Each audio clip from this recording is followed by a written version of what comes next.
யூதா தேசத்தை அரசாண்ட எசேக்கியா ராஜா தேவனுக்கு முன்பாக உத்தமமாக நடக்கிற மனுஷன்.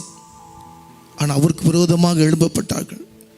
இவருடைய ராஜ்யத்தை செய்யும்போது அசிரியா இவருக்கு விரோதமாக படையெடுத்து வந்தார்கள். உத்தமமாய் ராஜ்யபாரி நடத்தின மனுஷன் இவருக்கு விரோதமாக எழும்புறாங்க.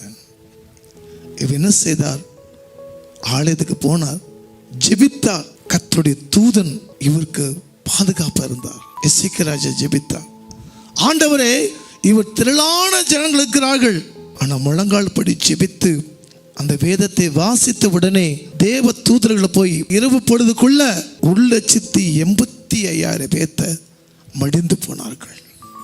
ஒரே ஒரு ஜெபம், நீயோ சும்மா யுத்தம் கர்த்தருடையது.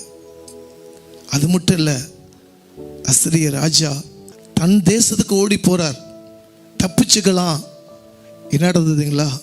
தன் சொந்த மகன் அசிரிய ராஜாவை என்ன செய்தான்? வெட்டி சாய்த்து மடிந்தான். ஏனென்றால் என் தகப்பனுக்கு அப்புறம் நான் இந்த ராஜாவை ஆகும்னு சொல்லி அந்த அசிரிய ராஜாவை வெட்டி சாய்த்தான்.